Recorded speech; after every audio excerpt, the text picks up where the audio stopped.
Buenas tardes a todos. Buenas tardes. Vamos a continuar con nuestro ejercicio. Buenas tardes. Buenas tardes.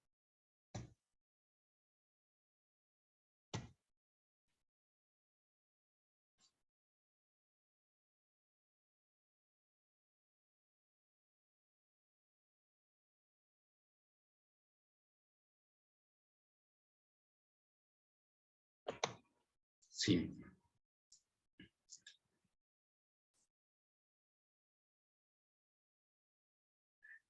Estaba intentando poner las diapositivas desde otra computadora y entonces esto ya se me ha tardado, como se han dado cuenta. Pero bueno, vamos a continuar con lo que estamos haciendo. Lo que estuvimos viendo la última sesión, que es ya con la que empezamos, tal cual, a acercarnos a la comprensión de el significado de este filósofo, Arthur Schopenhauer. Lo que empezamos a ver fue esto que llamamos hacia el mundo como voluntad y representación, tomando en cuenta, como habíamos indicado en la introducción, que el mundo como voluntad y representación es el referente filosófico de Arthur Schopenhauer, alrededor de lo cual más bien lo que vemos son como preparativos, apéndices, incluso momentos que eventualmente hasta podrían más bien obstaculizar o quizá hasta contradecir el espíritu de dicha obra, de El mundo como voluntad y representación, ese único pensamiento. Entonces, en ese momento de estarnos conduciendo hacia el mundo como voluntad y representación, lo primero que vimos fue lo que llamamos el mundo en la intuición del joven Schopenhauer, y para ello hicimos mención de algunos momentos de la vida de Schopenhauer, sobre todo destacando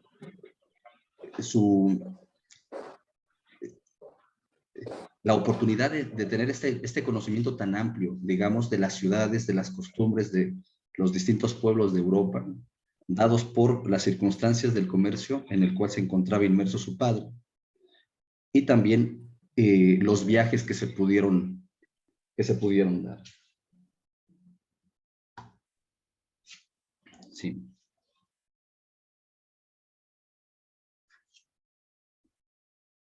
Lo que destacábamos en estos momentos es, pues claro que Arthur Schopenhauer prefería la aventura, a pesar de haberse comprometido, debido a esta aventura de ir a conocer, a dedicarse a una profesión para la cual él no se veía o no se encontraba, digamos, contento con la misma.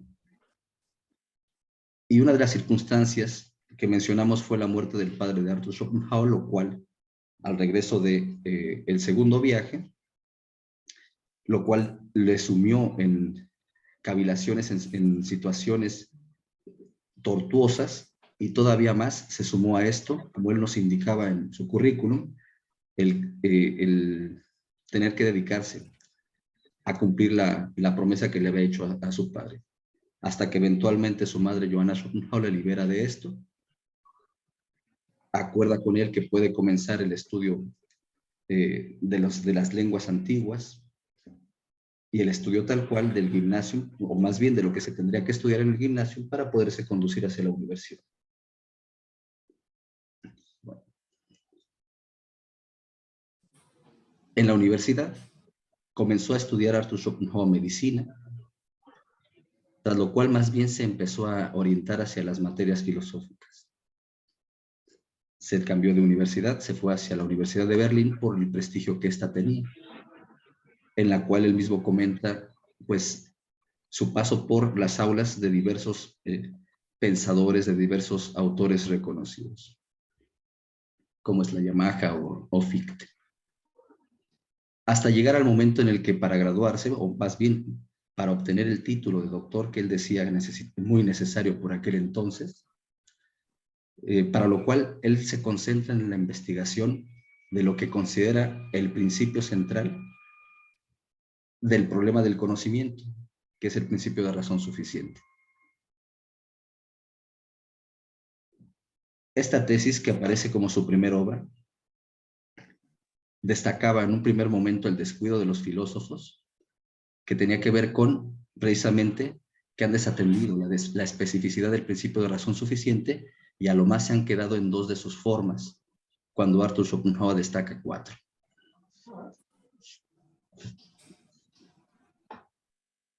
Que sería el principio de razón suficiente del devenir, el principio de razón suficiente del conocer, el principio de razón suficiente del ser, y podríamos decir el principio de razón suficiente del querer o ley de motivación.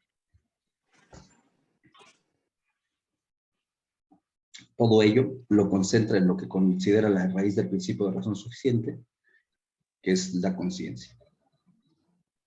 A su vez destacaba Arthur Schopenhauer que la exposición que se hace de tal problema o de cualquier problema puede ser principalmente o sistemática o con vistas a la claridad, que sería para él más bien filosófica.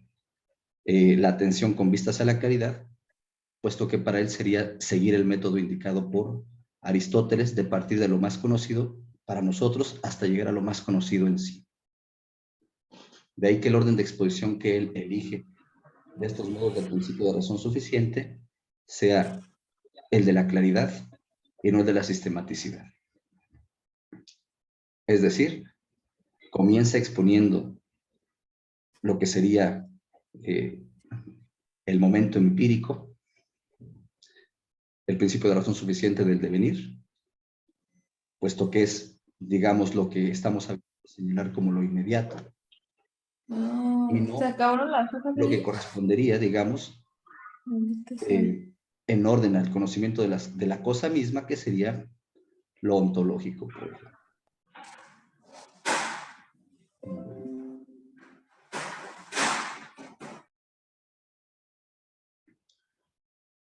Tras ello expusimos también las 4 clases de objetos para el sujeto y la forma de razón suficiente que reina en ellas.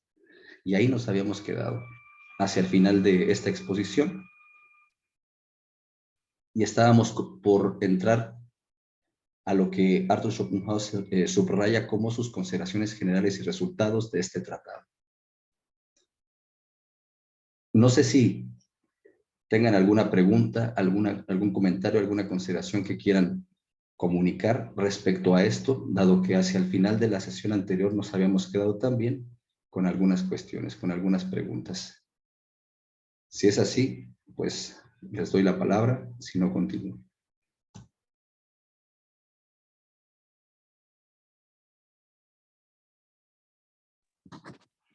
Yo había hecho una pregunta. Ay, perdón, buenas tardes.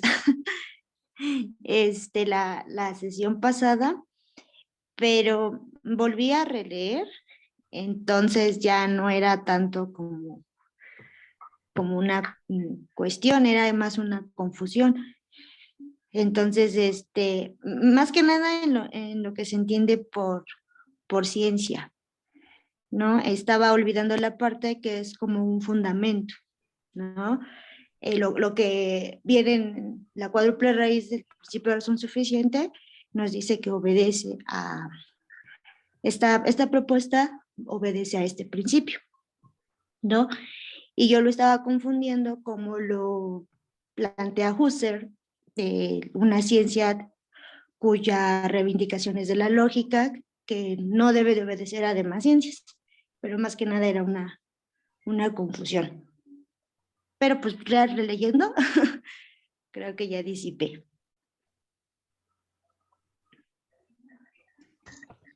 De acuerdo. Pues,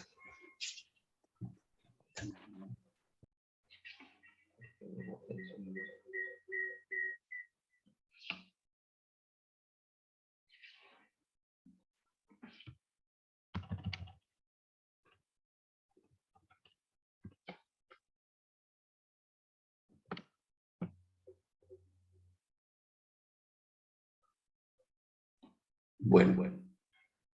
Pues entonces continuamos.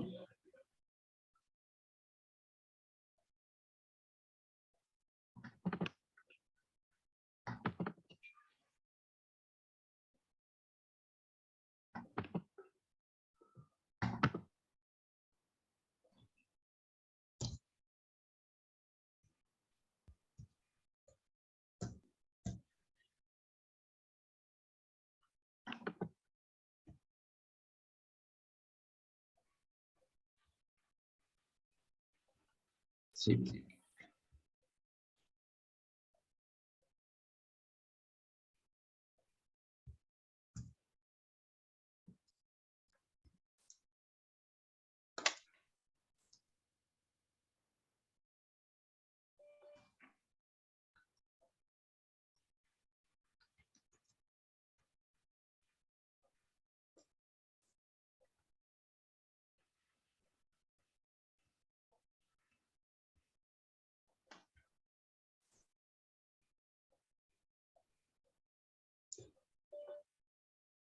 Consideraciones generales y resultados.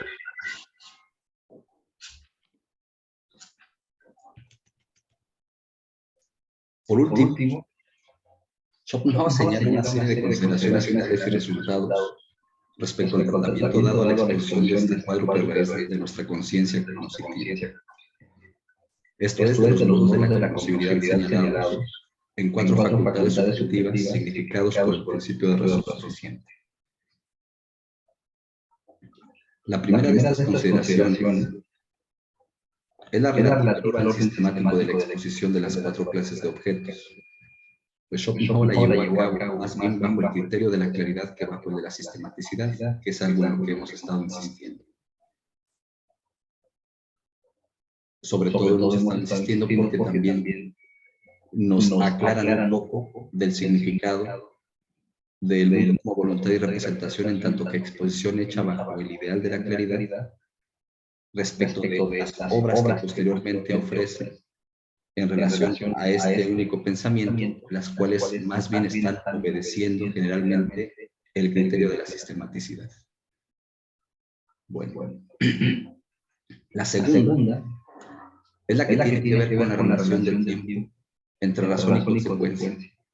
Pues en los casos de la ley de causalidad y la ley de motivación, la razón debe preceder a la consecuencia en el orden del tiempo, de donde no hay ni causas permanentes ni efectos permanentes que sean simultáneos, sino una cadena de mutaciones. Mientras que, por el contrario, el principio de razón suficiente del conocer no lleva consigo ninguna relación de tiempo, sino solo una relación para la razón. Por tanto, las palabras antes y después no tienen aquí significación, así como tampoco con el principio de razón de ser, en cuanto vale para el espacio, por tanto para la geometría, pues en él podría decir que todo sería simultáneo, si la simultaneidad aquí, como la sucesión, no careciese de significación. Y en lo tocante al tiempo, en la aritmética la razón de ser no es precisamente otra que la misma relación del tiempo. La tercera, la que trata de la reciprocación de las razones. El principio de razón suficiente puede, dice Arthur Schopenhauer, en cada una de sus significaciones, ser fundamento de un juicio hipotético, como en última instancia también todo juicio hipotético estriba en él. Y además subsiste siempre la validez de las leyes de los silogismos hipotéticos. A saber, es justo inferir de la existencia de la razón la existencia de la consecuencia, y de la no existencia de la consecuencia la no existencia de la razón. Pero es incorrecto inferir de la no existencia de la razón la no existencia de la consecuencia, y de la no existencia de la consecuencia la existencia de la razón. La ley de causalidad no admite reciprocación, no pudiendo ser nunca el efecto causa de su causa. De aquí que el concepto de acción recíproca, en su sentido propio, sea inadmisible.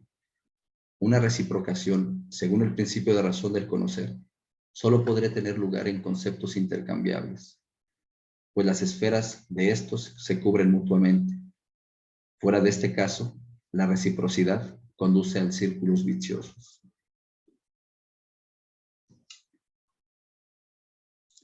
La cuarta, la que atiende a la necesidad, pues dado que el principio de razón suficiente en todas sus formas es el único principio y el único portador de todas y cada una de las necesidades, toda necesidad es condicionada. De ahí que hablar de necesidad absoluta, esto es incondicional, sea una contradictio inadyecto. Dado que ser necesario no puede querer decir otra cosa que seguirse de una razón dada, ser necesario y ser consecuencia de una razón dada son conceptos equivalentes, y pueden siempre ser puestos el uno en lugar del otro. Ahora bien, con arreglo a las 4 formas del principio de razón, hay una cuádruple necesidad. Lógica, o según la razón del conocer, es decir, dadas válidamente las premisas, es dada infaliblemente la conclusión.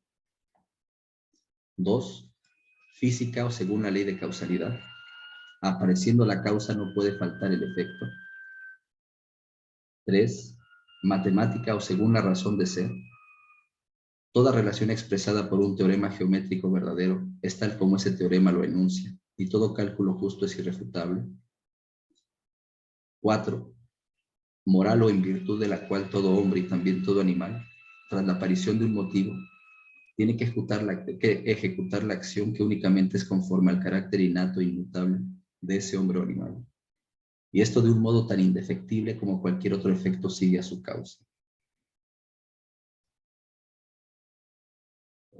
La quinta, la que observa acerca de las series de razones y de consecuencias que la ley de causalidad significa, que la condición es siempre a su vez condicionada y nace aparte ante una serie in infinitum, lo que también sucede con la razón de ser en el espacio, pero que si se considera una figura singular en sí misma, la serie de las razones de ser tiene un fin, porque se ha empezado por una relación dada, como también la serie de causas tiene un fin, si nos detenemos a capricho en una causa cualquiera.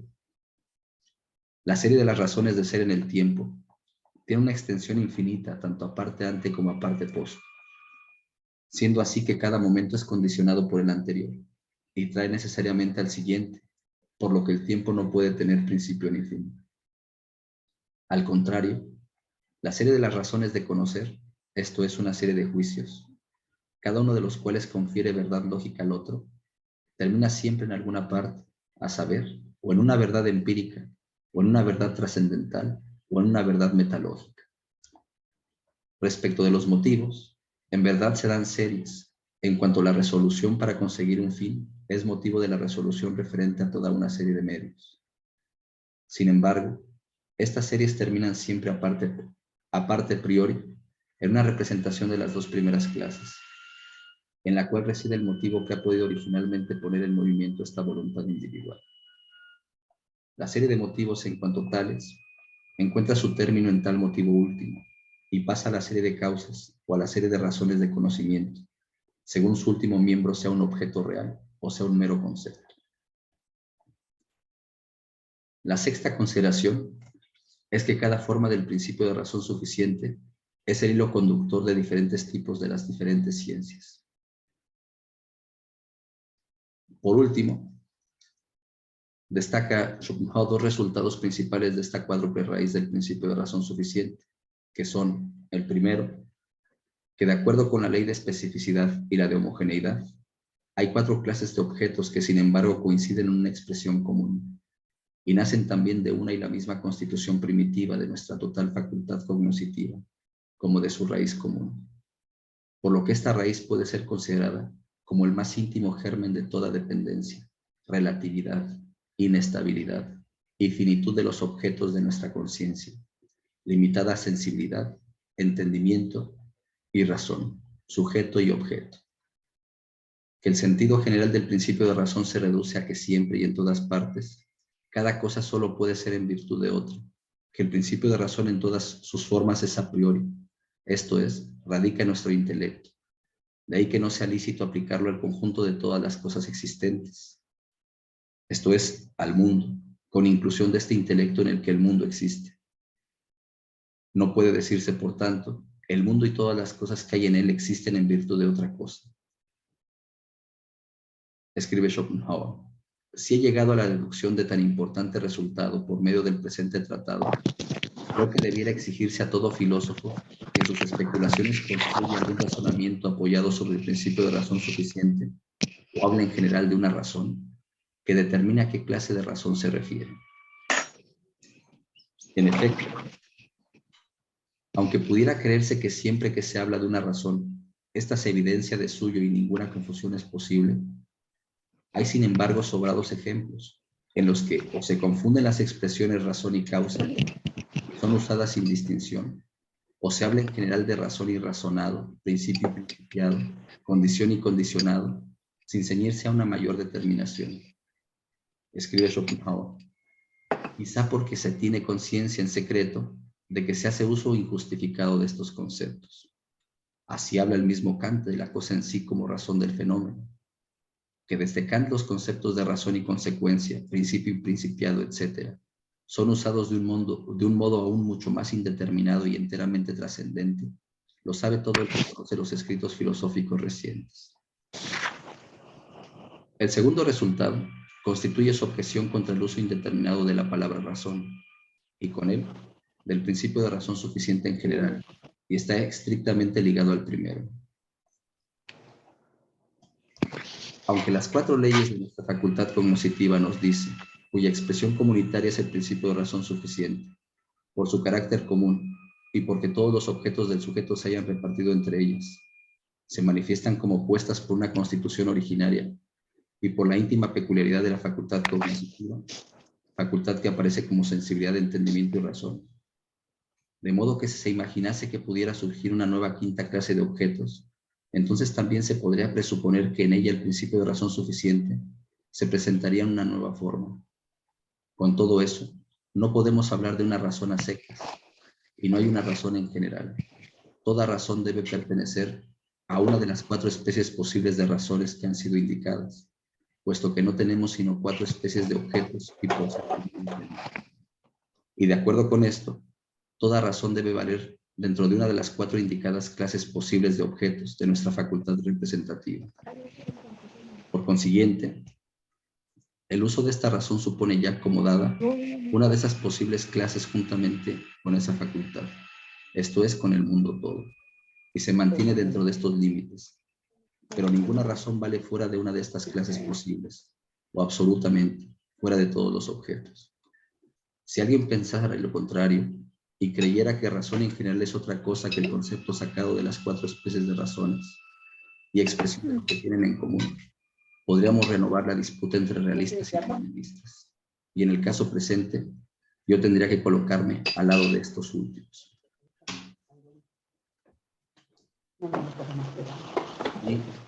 Y con ello termina precisamente la cuádruple raíz del principio de razón suficiente.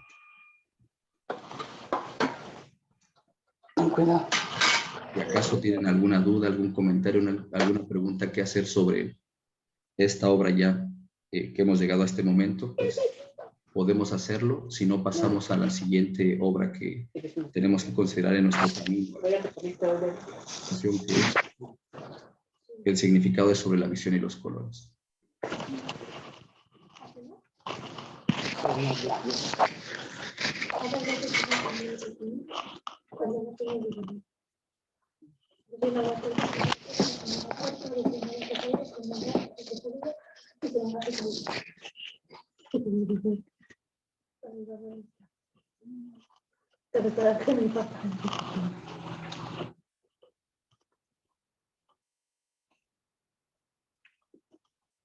También existía la de enchiladas.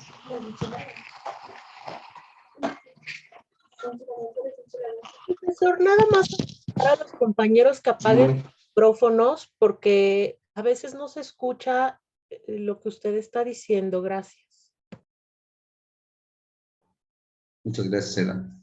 Sí, si nos hacen favor de apagar los micrófonos para que no se interfiera la comunicación que llevamos todos, se los agradecemos mucho. Bueno.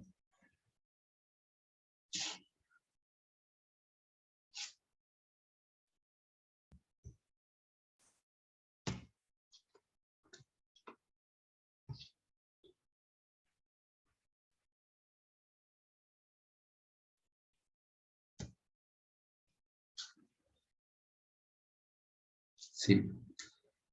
Sobre la visión y los colores, entonces. Se trata de un texto de una obra peculiar, porque es más bien un accidente dentro de la investigación de Arthur Schopenhauer, podríamos decirlo así. En tanto que después de haberse doctorado, después de estar trabajando en esas temáticas que le inquietaban, que eran temáticas filosóficas concernientes a la teoría del conocimiento, regresa a casa con su madre, o donde su madre se encuentra viviendo para entonces, que es en Weimar, y se encuentra también con que su madre, algo que ya sabía, es que lleva a cabo un taller literario. Tienen reuniones con distintos poetas, distintos novelistas, etcétera, de la época, evidentemente, y entre ellos se encuentra Goethe, que algunas veces llegó a visitar dicho café literario. Johanna Schopenhauer le compartió la tesis doctoral de su hijo a Goethe, y Goethe dice reconocer elementos que le llamaron la atención en el joven filósofo, por lo que, sin mayor dificultad, entra en contacto con él. Sí. Es decir, como lo pongo en la diapositiva, después de que huye de Berlín debido a la situación de guerra, se traslada a Rudolstadt, y ahí es donde escribe su tesis doctoral, que a los biógrafos les encanta destacar, el mismo Arthur Schopenhauer hace lo propio, que fue una escritura que llevó a cabo de mediados de junio a mediados de septiembre. Es decir, la tesis doctoral Arthur Schopenhauer la escribió en 3 meses. Y para el 5 de octubre, la Universidad de Jena le otorgaba el título en ausencia, con distinción de magna cum laude, el título de doctor a Arthur Schopenhauer.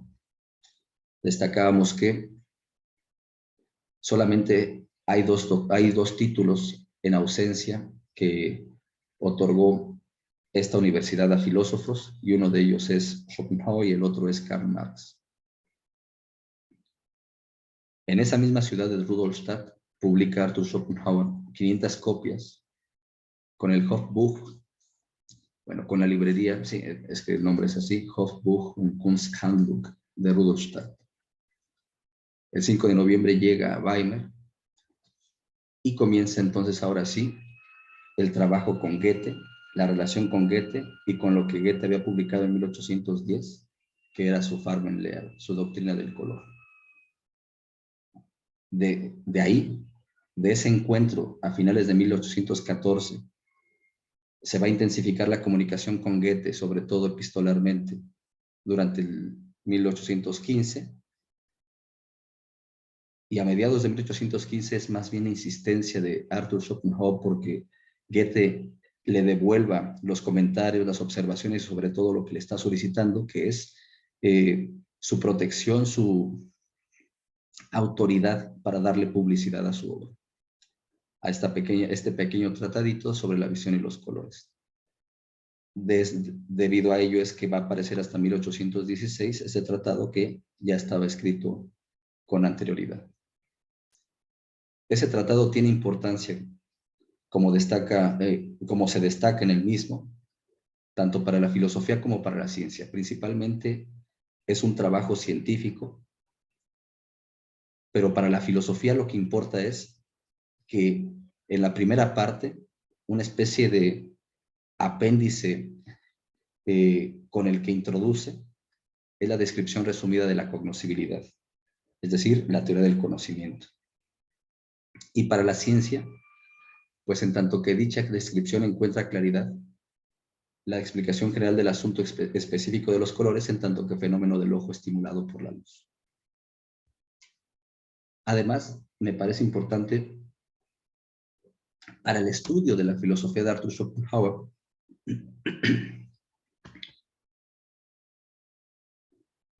el modo en el cual lleva a cabo este tratado, que es un tratado científico, porque habrá otro tratado científico.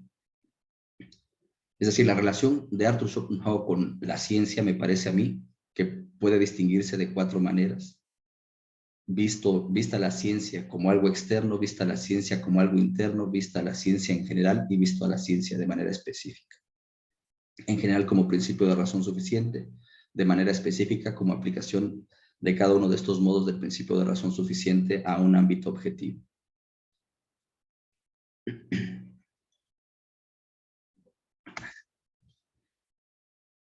Y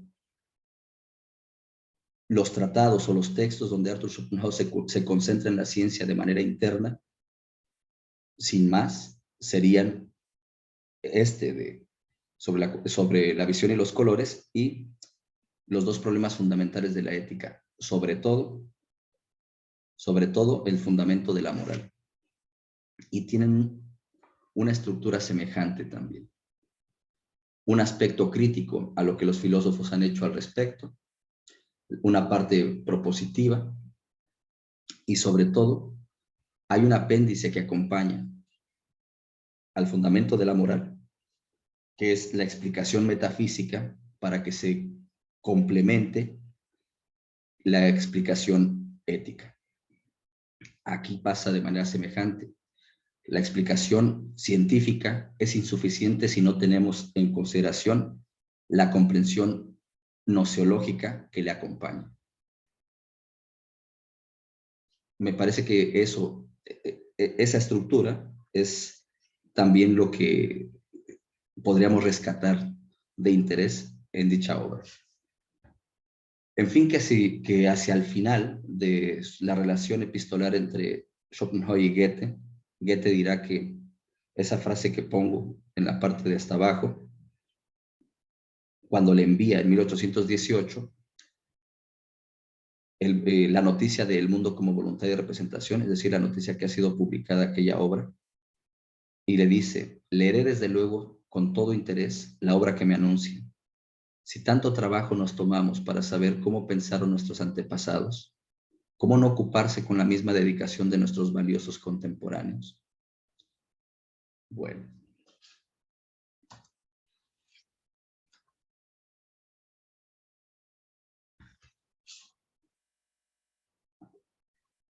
Sí.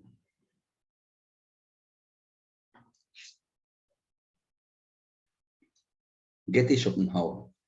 Antes de entrar a la obra, me parece importante destacar algunos momentos precisamente de la relación que hubo entre Goethe y Schopenhauer.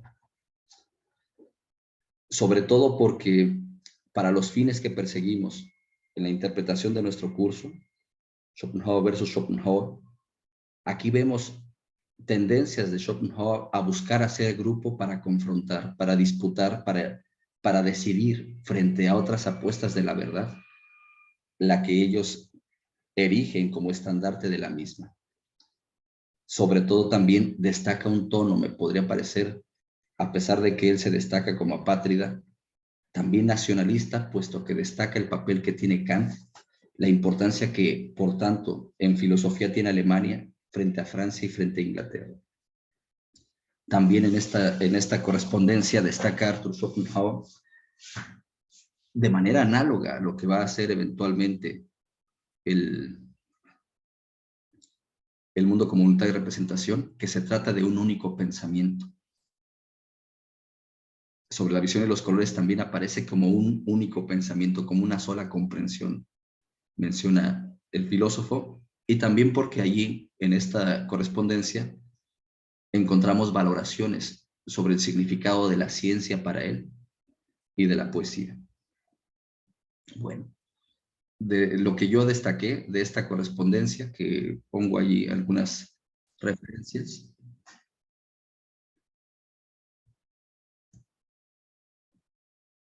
Se encuentra, empieza todo el 8 de enero de 1814,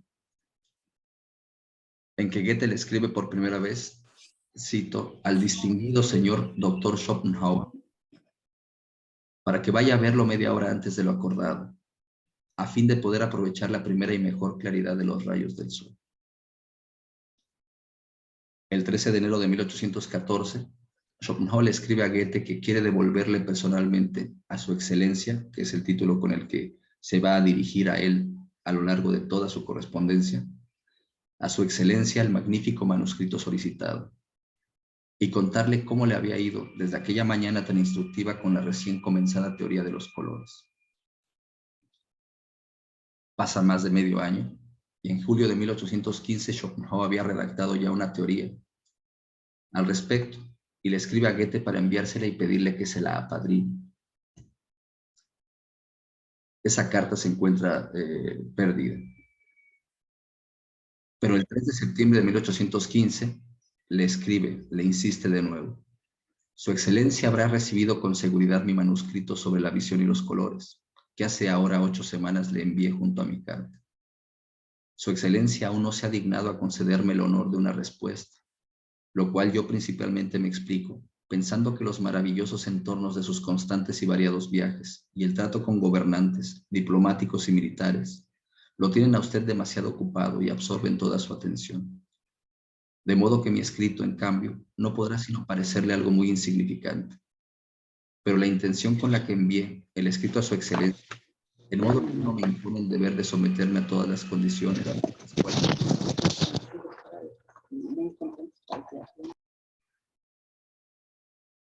¿esté usted dispuesto a interesarse por él y a leerlo o examinarlo? Sé por usted mismo que la actividad literaria siempre ha ocupado en su vida un lugar algo secundario, mientras que la existencia real fue siempre lo más importante. Para mí, en cambio, sucede al revés. Lo que pienso, lo que escribo, es lo que posee valor para mí y es lo importante. Lo que experimento personalmente y lo que me pasa, lo considero secundario, incluso objeto de mi burla. 4 días después, le contesta Goethe con una breve carta para tranquilizarlo y decirle que el trabajo había llegado en buena hora y que pudo leerlo, meditarlo y regocijarse con él.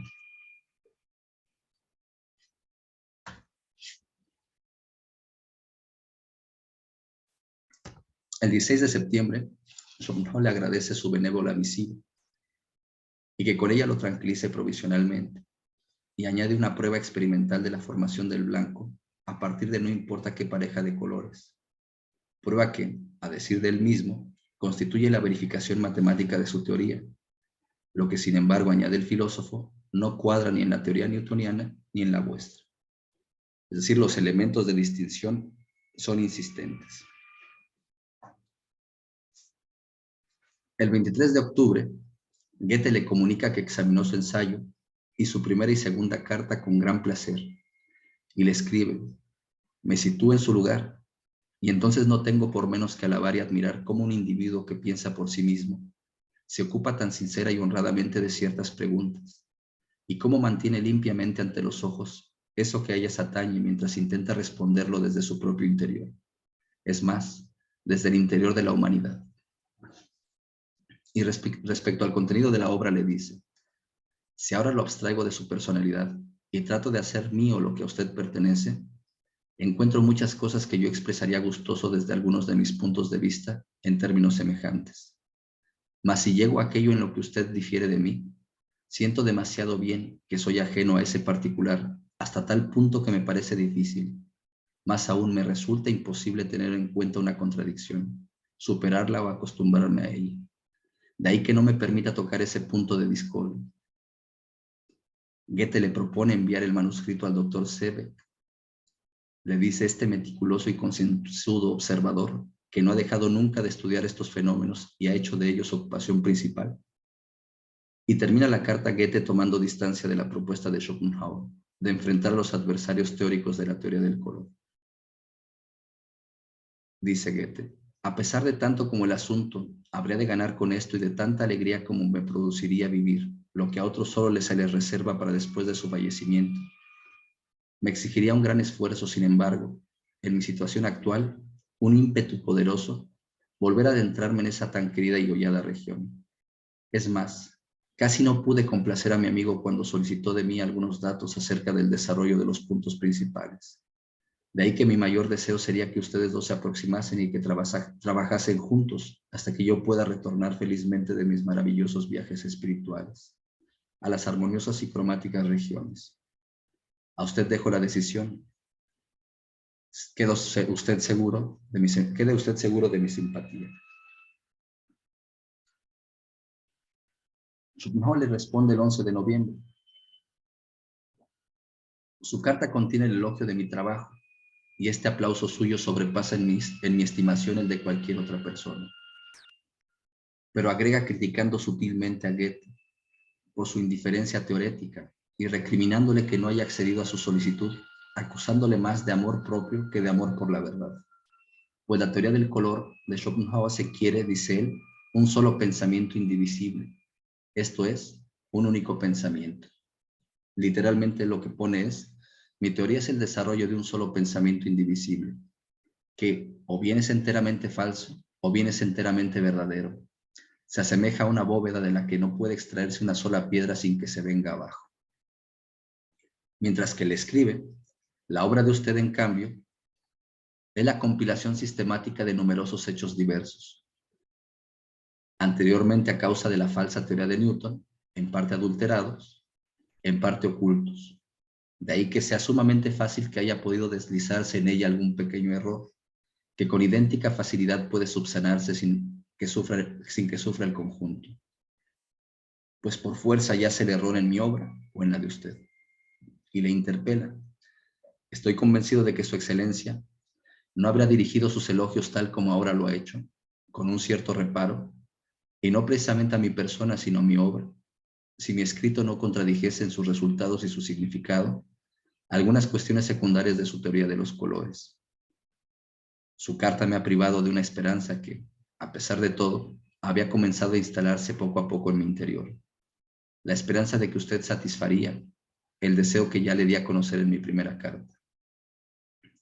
Y añade, lo que más me alegra de todo es que usted, en su elogio, con esa adivinación que le es tan suya, vuelve a dar en el blanco al encomiar la sinceridad y la honradez con las que he trabajado. Pero no solo lo que he realizado en este campo tan limitado. Ahí está una valoración precisamente el significado del contenido de este tratado, un campo tan limitado, sino todo lo que confío producir en el futuro. Tendré que agradecérselo a esa sinceridad y a esa honradez. Yo no puedo cejar, no puedo darme por satisfecho mientras exista aún una parte cualquiera de un objeto de mi estudio que no acabe de mostrarme limpia y claramente su contorno. Creo que únicamente a la carencia de esa honradez se deben la mayor parte de los errores y absurdos que tanto abundan en toda clase de teorías y filosofías. No se encuentra la verdad no porque no se la haya buscado, sino por la sencilla razón de que no se la buscó adecuadamente. Y es que en vez de hallarla a ella, se trató de reencontrar una opinión ya preconcebida, o cuando menos de no perjudicar una idea que se estimaba. El valor de no guardarse ninguna pregunta en el corazón es lo que hace al filósofo. Este tiene que asemejarse al Edipo de Sófocles, que en busca de ilustración acerca de su terrible destino, no cesa de indagar aún cuando intuye que de las respuestas que reciba puede sobrevenir lo más horrible. Mas la mayoría de los filósofos portan en su interior una Yocasta, la cual ruega a Edipo, en nombre de todos los dioses, que no siga inquiriendo, y como ceden ante ella, así le va siempre a la filosofía como le va. Pero este valor filosófico que constituye una unidad junto con la sinceridad y la honradez en la investigación, cosa que usted ha reconocido en mí, no surge de la reflexión, no se deja provocar por máximas, sino que se trata de una tendencia innata del espíritu. Esta cualidad mía, de la que temería haber presumido demasiado de no ser la honestidad, lo único que a todos nos está permitido elogiar de nosotros mismos, es también la que me otorga la confianza para dirigirme a su excelencia de manera tan abierta y tan libre como es mi intención hacerlo hoy.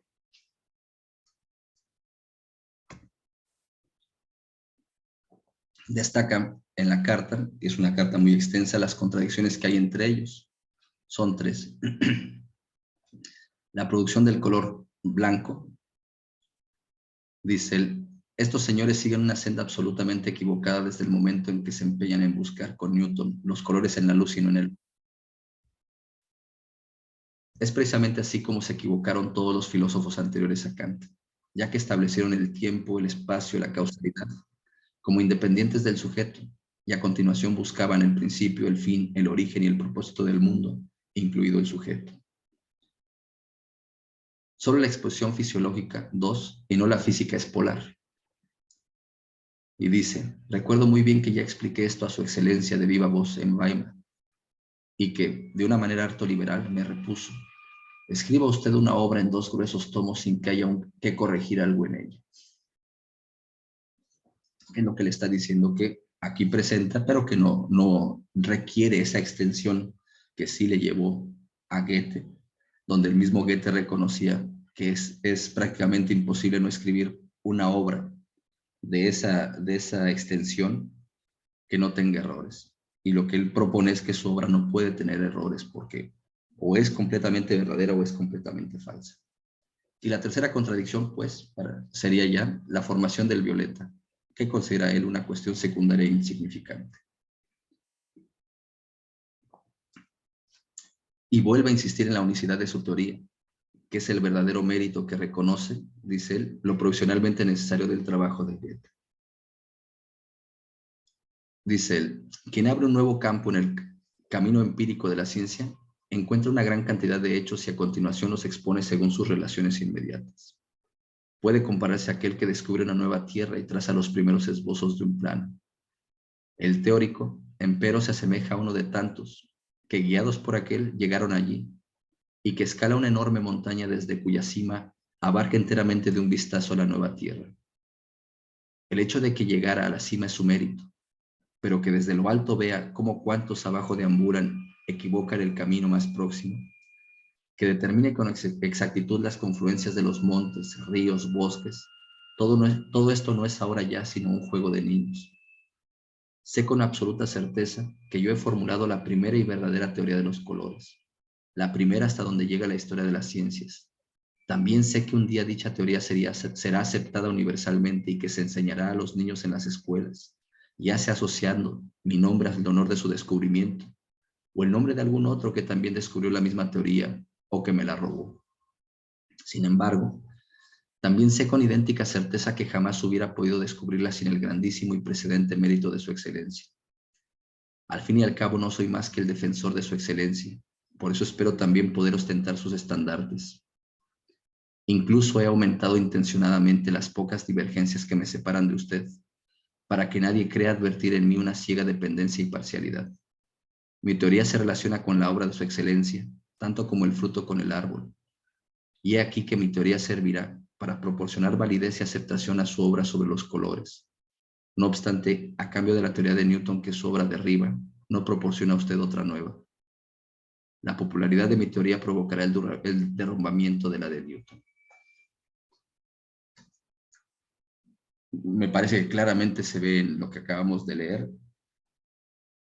la tendencia apologética, la tendencia de abrazar estandartes, como él mismo menciona, los estandartes de Goethe, que ya se había abierto cierto campo, cierto enfrentamiento contra los newtonianos, levantar ello, conducirla además por su brillantez teórica de Arthur Schopenhauer. Sí.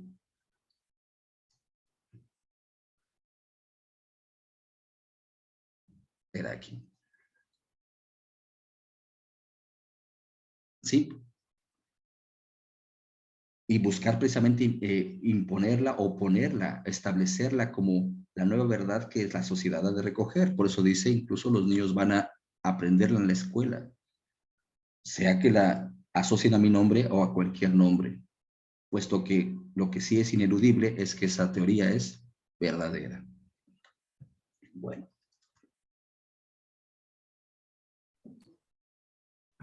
Buenas tardes. Por favor. Gracias, Jesús. Disculpa, con esto de los estandartes, ¿refieres, o más bien, lo estás apuntando también a un sentido nacional? Así que sea la teoría de los alemanes la que prevalezca sobre la de los ingleses, en este sentido, porque, bueno, revisando el trabajo en sí, pues se hace mención de varios que ya han entrado en estas mismas cuestiones, ¿no? Por ahí Buffon, ¿no? Y otros dos. Y también justo se critica, ¿no? Directamente a cómo se están siguiendo filosofastros o se les tacha de ideas incorrectas. Entonces, ahí se vería como cierto apoyo intelectual nacional de parte de Schopenhauer, o habría que seguir más bien esto de quien sea que diga esta teoría por la teoría misma, ¿no? Sin importar su nación.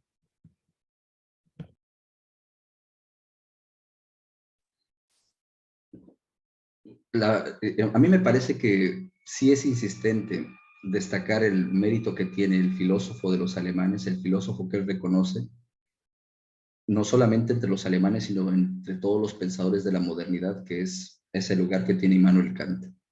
El divino Platón y Kant serían para él lo que en lo que llamamos Occidente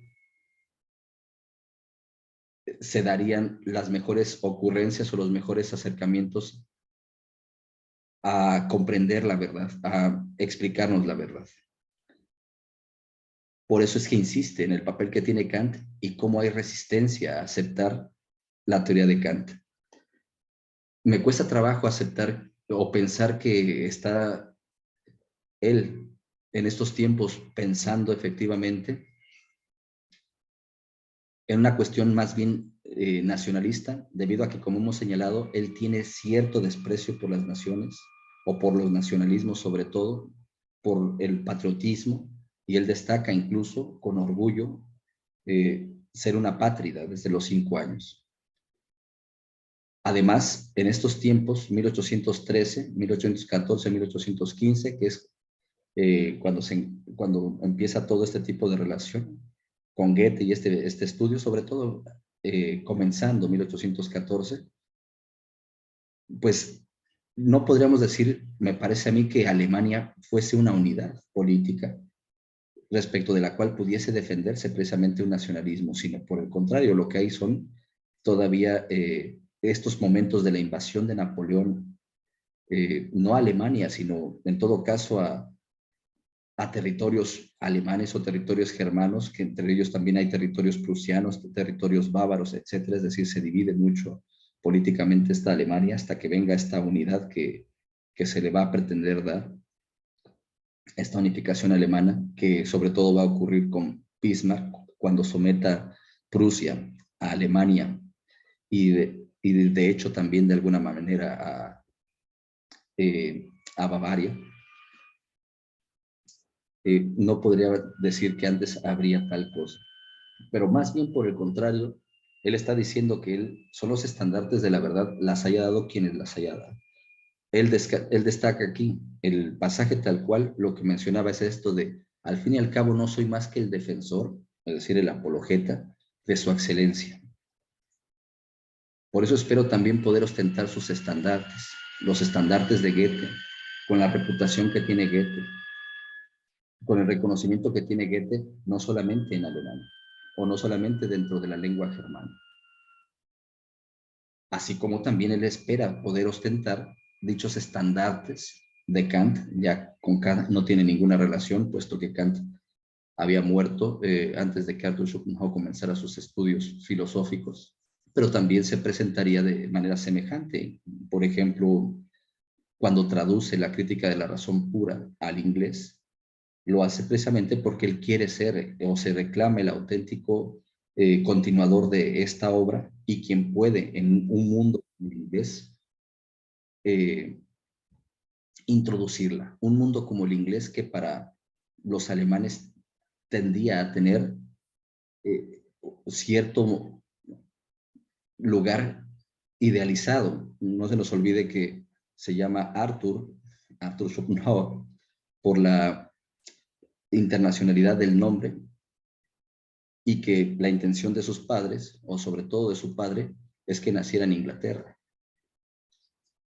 Bueno, entonces serían los estandartes de Goethe por la importancia que tiene su teoría, pero recordemos que también incluso se va a comparar con Lavoisier.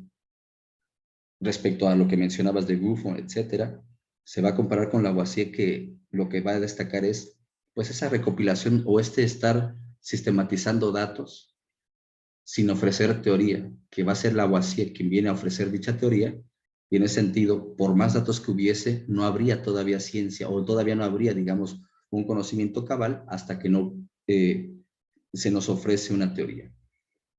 Eso es lo que había estado haciendo falta. Entonces, sí, yo no podría decir tal cual que sea para una defensa nacional, aunque sí reconoce que entre los ingleses y los franceses hay resistencia o les hace falta también tener acceso a dicha obra. Por eso es que, insisto, él se presenta como traductor de la misma para llevar a cabo dicha introducción. No es porque tengan una reticencia nacionalista los ingleses y los franceses, sino es más bien porque hay porque tienen obstáculos para acceder, no han o ni siquiera han accedido, digamos, a la obra. Recordemos que algo que va a destacar eventualmente Arthur Schopenhauer es que en estos años gozaba de cierta ingenuidad en el sentido de que creía que quienes se dedicaban a los estudios de la ciencia, a los estudios filosóficos, etcétera, eran hombres que realmente estaban apostados por vocación, por decirlo así, a ello. Y lo que se va a encontrar es que más bien lo que hay son mercenarios del saber, mercenarios de la cultura, etcétera.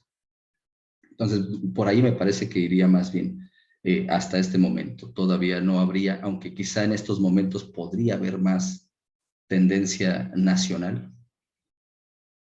Sin embargo, recordemos que Schopenhauer abandonó Berlín y no estuvo dispuesto a quedarse a hacer defensa en Berlín, sobre todo porque él no se reconoce de Berlín. No se reconoce perteneciente a esa región, ni a Hamburgo, etc. Él era de Danzig, su nación era Danzig, y Danzig desapareció con la invasión de Prusia.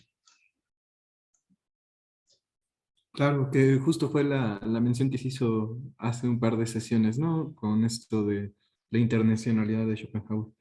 Sí, sí, con esto se me aclara la dirección que estaba tomando. Sí. Gracias, Jesús. Y Axel, pero sí, no perdamos de vista estandartes, estos elementos, porque después quien va a otorgar los estandartes va a ser Arthur Schopenhauer. Él no recibió estandartes, pero sí va a estar dispuesto a otorgarlos. Por ejemplo, cuando le dé el estandarte o el título a Julius Frauenstedt de su archievangelista, o a Dorgut, Friedrich Dorgut, de su protoevangelista, etcétera. Estos títulos sí los va otorgando y es muy importante atender que les llama evangelistas, que está ofreciendo una especie de evangelio, que él está ofreciendo ahora su filosofía como un evangelio y que busca que haya lo que él quería hacer respecto de Goethe, ser su defensor, que haya defensores, que haya apologistas, que haya apologistas, de manera semejante como, por cierto, pasó con el cristianismo. Bueno.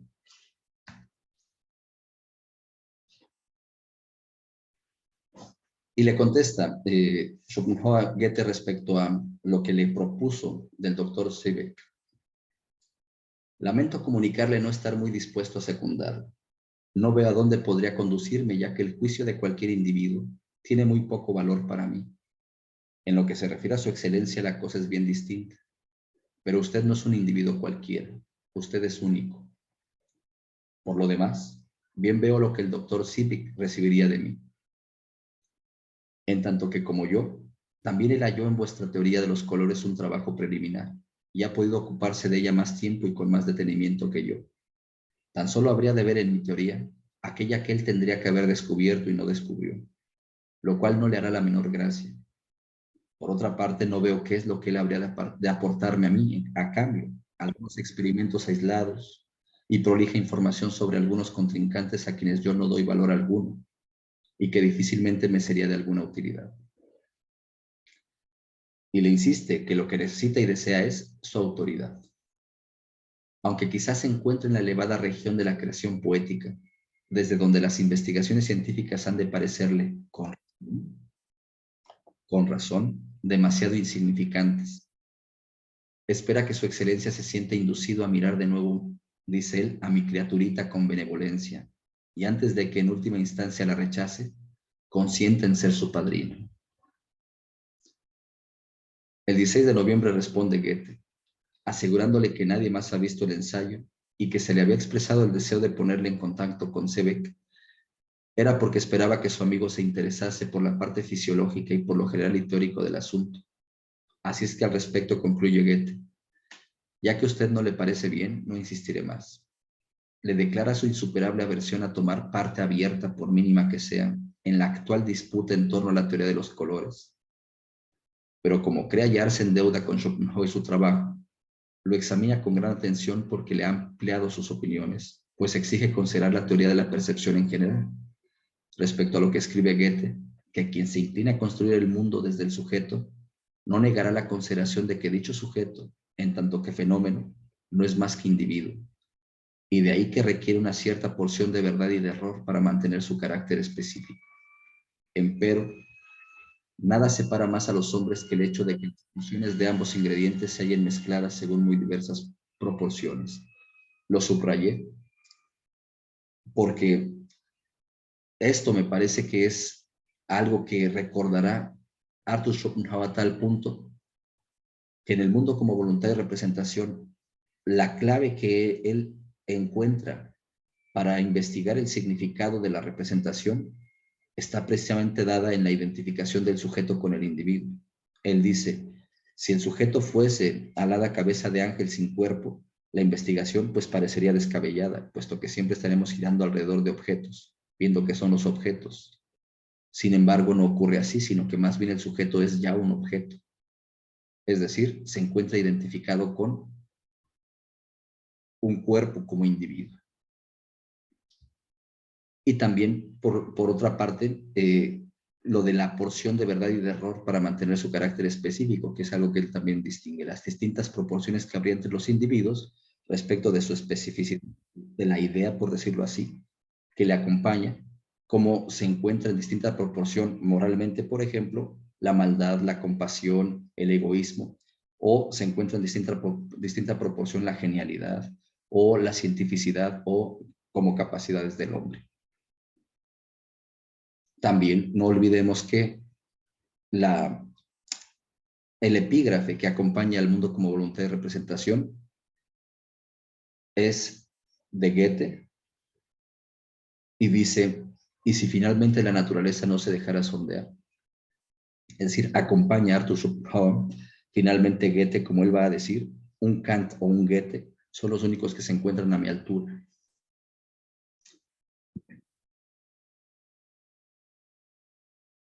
Y ya, de esta carta lo último que hace es añadir la confirmación de su representación del violeta, sentenciando: hay en las percepciones de los sentidos un límite donde se nos escapan, y tanto en lo que se refiere a la experiencia como al juicio, nos hallamos aquí en el punto más peligroso. Y si finalmente la naturaleza no se dejara sondear, comentábamos. Bueno. El 23 de enero de 1816 le vuelve a escribir Schopenhauer a Goethe y le dice: me prometió hace ya 10 semanas remitirme en breve su opinión sobre mi teoría de los colores. Por mi parte, el 3 de diciembre le escribí una extensa carta que contenía la defensa de mi opinión acerca del color violeta y también una nueva y muy buena demostración de mi teoría. Desde entonces su excelencia parece haberse olvidado de nuevo tanto de mí como de mi teoría. Mi primera y siempre incierta esperanza de que, merced al propio interés, me ayudaría usted en la publicación de mi trabajo, ha ido desvaneciéndose poco a poco. La expectativa con la que aguardaba, en cualquier caso, obtener de usted por lo menos su juicio, se esfuma a la vista de que han pasado ya 7 meses y en vano lo estoy esperando. En fin, mi último ruego sería, pues, que su excelencia tuviese la bondad de devolverme el manuscrito, a fin de concluir de una vez por todas con este asunto. Y es que esta inseguridad, esta indeterminación, esta espera, me resultan ya harto desagradables. Desagrado que ciertamente tiene mucho que ver con mi no fingido amor a la verdad, la claridad y la certeza. Por lo demás, he esperado y aguantado ya casi 8 meses, algo que es mucho más de lo que nunca me hubiera creído capaz.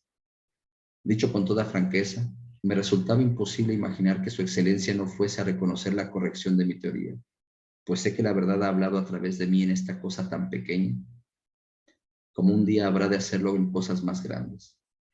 Bien puedo pensar en que una cierta versión subjetiva de determinadas tesis que no concuerdan enteramente con las suyas, le quite las ganas de ocuparse de mi teoría, y he ahí la razón de que la relegue y postergue constantemente esa tarea. Por eso, dado que ni puede concederme su aprobación ni tampoco negármela, guarda usted absoluto silencio.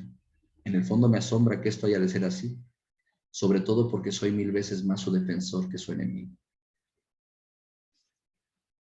Ante tales palabras, Goethe le contesta: ¿cuántas veces, mi estimado amigo, a lo largo de esas largas veladas de invierno, he deseado que se hallase usted aquí?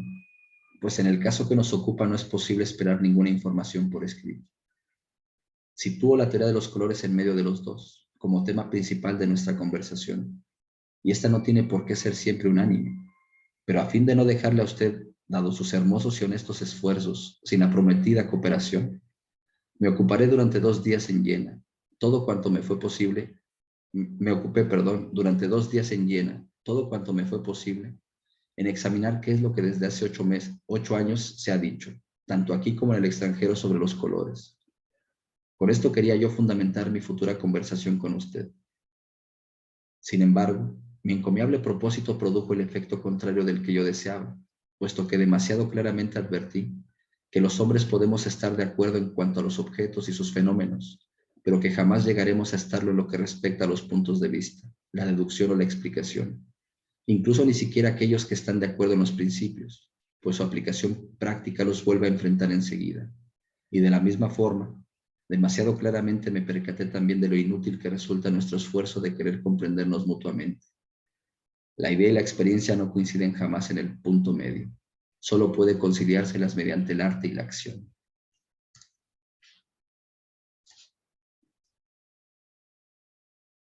Schopenhauer le responde el 7 de febrero.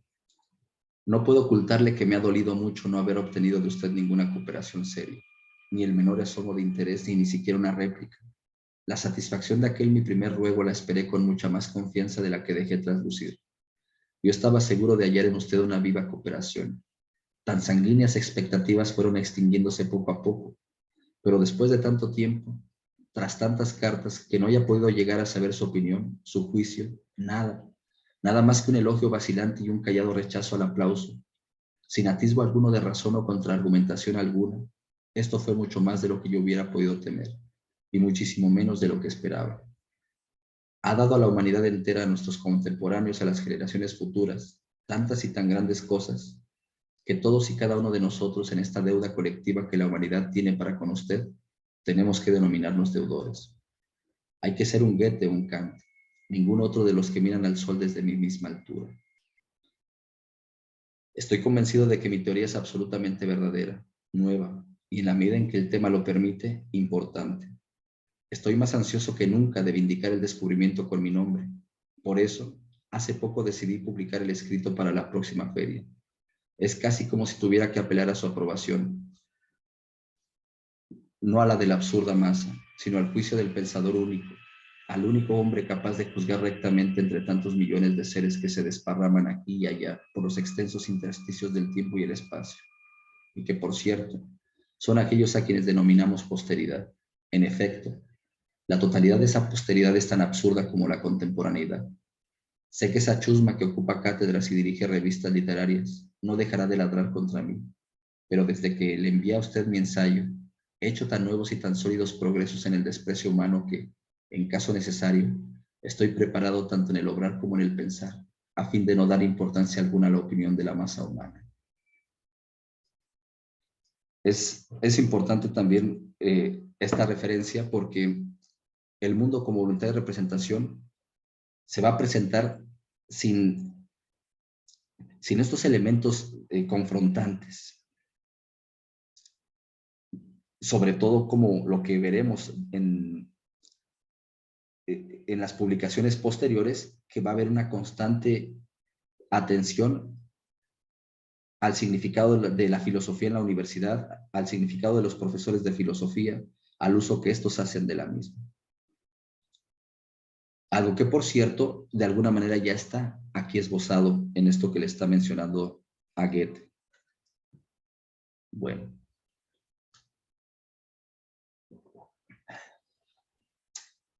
Goethe le va a enviar los textos. Va a venir algo más de esta relación hasta que el 4 de mayo Schopenhauer le comunica que ya ha impreso su escrito. Entró solo en el lagar, le comenta. Y le pide poderlo ver en Toplitz. El 16 de julio le responde Goethe solo para confirmar la recepción de su ocurrente ensayo y que la enfermedad de su querida esposa y su consiguiente fallecimiento le ha privado de toda actividad científica, y en particular de la teoría de los colores. Sí.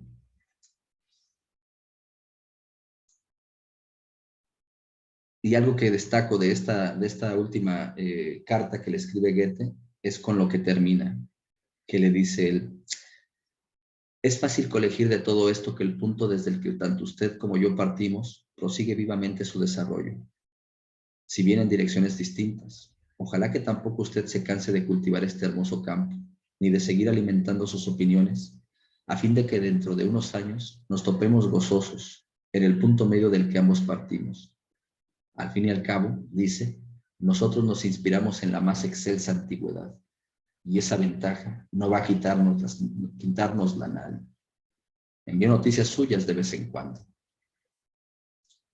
Nosotros nos inspiramos en la más excelsa antigüedad, que eso va a ser, por ejemplo, si atendemos lo que destaca Jean-Luc Nancy Philippe Lacoue-Labarthe, va a ser la afirmación germana frente a otros modos de la europeidad, en donde precisamente lo que reclaman es la más excelsa antigüedad, puesto que la antigüedad que reclama, por ejemplo, Italia con su Renacimiento, Francia, no es la más antigua, sino de hecho va a ser la ilustrada, la que se asocia más con Atenas y con la época de Sócrates y la sofista, a diferencia de esa más excelsa antigüedad que va acercándose hacia Heráclito, tendiendo un poco más, incluso diríamos, hacia atrás, y que es lo que llama Nancy Lacoue-Labarthe como esa Grecia oscura. La Grecia de los misterios, la Grecia dionisíaca, la Grecia, y ya no. Es decir, lo menciono simplemente porque va a ser pues algo recurrente en los alemanes, esta vinculación con lo griego. Bueno. Después de eso, de esa última carta, se suspende la comunicación entre ellos dos, y cuando Schopenhauer vuelve a escribirle a Goethe va a ser hasta 1818 para avisarle precisamente de la aparición, pero de El mundo como voluntad y representación. Y esa carta me parece muy importante, en primer lugar, por el significado o por cómo se entiende al mismo como filósofo, cómo entiende al hombre como filósofo, por lo de la edad, que como Platón considera que el momento en que el hombre alcanza mayor claridad para la atención filosófica es precisamente los 30 años, tras lo cual, antes de lo cual y tras lo cual, pues ya más bien hay obstáculos, hay una especie como de ocaso, y antes también apenas va ascendiendo, se va dirigiendo. Por eso decíamos hacia el mundo como voluntad y representación. Le dice en esa referencia: mi obra, que aparecerá en San Miguel, en la feria de San Miguel, no solo es el fruto de mi estancia aquí, sino con toda seguridad de mi vida entera. Y es que no creo que de ahora en adelante sea yo capaz de crear algo mejor ni de tan rico contenido. Además, describe, un fausto destino me otorgó el ocio exterior y la íntima y vigorosa energía para poder producir pronto y fresco lo que otros, por ejemplo Kant, aun siendo fruto de su juventud, solo pudieron servir marinado en el vinagre de la vejez. Tengo 31 años de edad. Mi teoría de los colores no ha causado aún ninguna sensación, por lo menos ninguna que haya tenido resonancia manifiesta. Sin embargo, soy duro de roer, y es que sé que lo auténtico y lo bueno acaban siempre por obtener su derecho y su lugar. A ello añade pues la obra adjunta, la obra de uno de sus prosélitos, Ficinos, un catedrático de química de la Academia de Medicina de esta ciudad, dice que se trata del artículo color para el diccionario de psicología y medicina de Pira, y vuelve a insistir con su afán de hacer grupo, de asociarse. Dice él: tendrá usted la satisfacción de hallar en estos pliegos mi teoría asociada a la de usted, resultando para ella una demostración y un fundamento a priori por medio del cual le otorga reconocimiento de verdad. Y detrás de todo nuestro Sir Isaac, sentado en el banquillo del condenado. Mi pequeña vanidad se regocija pensando que primero en este pliego, y espero que también en muchos más, tengo un pequeño espacio junto a ustedes sobre el sitial en el que durante 1 siglo y medio se sentaba Sir Isaac, tan ancho y orondo, dejando que el mundo entero lo adorase. Axel, me parece que ahí